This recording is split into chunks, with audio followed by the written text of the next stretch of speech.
Eh, Sene, kung nakikinig ka dyan sa Mindoro, si Divina nawawala. Sel, kung nakikinig ka dyan sa Cabiao, si Divina nawawala. Sana uwi ka na, anak ko. Mahal ka sa akin. Sige na, anak ko, mag-aaral ka na ngayon. Kasi gusto mong mag-aaral daw. Uwi ka na ngayon, anak ko. Mahal ka sa akin. Nanay. Hello, DCR sa Operation Tulong po ito. Operation Tulong po ba ito? Oo. Gusto ko magpasalamat sa mga gamot na ipinagkaloob nyo. Ligtas na ang nanay ko.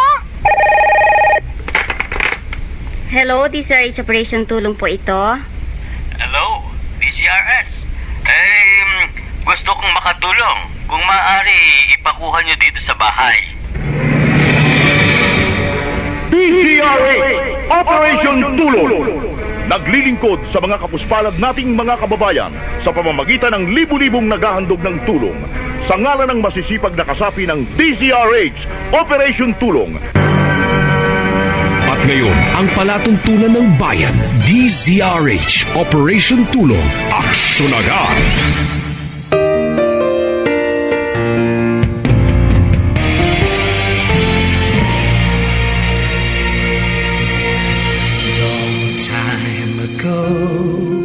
In a land far away, a child was born, which started Christmas Day.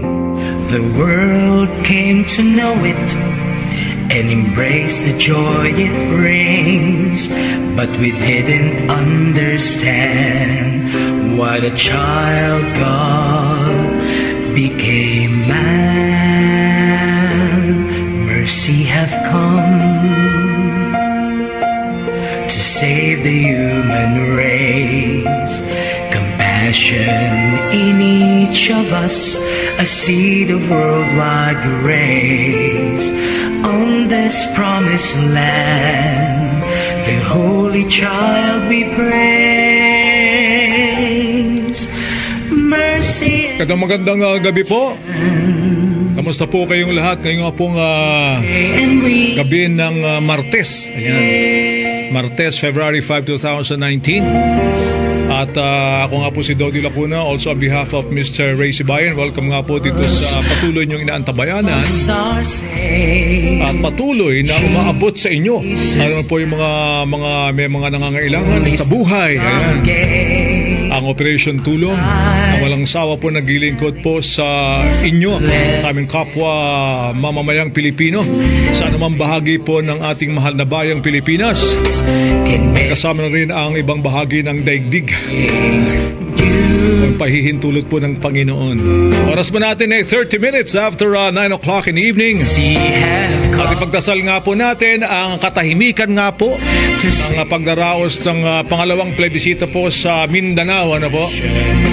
At mismong si Brigadier General, Director General, napunta bigla sa military si General Albayalde. Director General, ayan, PNP Chief Oscar Albayalde, siya mismo ang nakatutok diyan sa pagbabantay ng seguridad diyan sa Mindanao, ukol nga po dito sa plebisitong pangalawa. Sana naman ay talagang maging maayos at matahimik na po, hindi po katulad ng unang plebisito kung saan po nagdanak po. Saan po nagdanak ng dugo ang 22 namatay at halos 100 na nasugatan. Ano po? So pagdasal po natin, taas po natin sa Panginoon ang katahimikan po ng plebisito sa mga lugar sa Mindanao. At dito po sa Midsayap, ano po? 85 ballot boxes para sa 247 na presinto. Sinasabi po ng COMELEC na mahirap mapuntahan ang ibang mga lugar diyan sa Lanao del Norte. Ano po? Diyan sa Lanao del Norte, mahirap mapuntahan at bukas ipamamahagi ang mga paraphernalia. Ito nga po sa plebisito. Sana po ay maasa po tayo at natitiyak po tayo. Ayan po, natitiyak po tayo na magiging matahimik. Natitiyak po tayo sa kakayanan ng Philippine National Police sa pangunguna ni Director General Oscar Albayalde at sa kakayanan at katapatan ng Armed Forces of the Philippines. Ayan, para hadlangan ang anumang banta ng pagsabog o terorismo dyan sa mga lugar na yan. Oras po natin ay 31 minutes after 9 o'clock in the evening. Babalik po ang Operation Tulong. Pagkarampo lamang ng ilang sandali.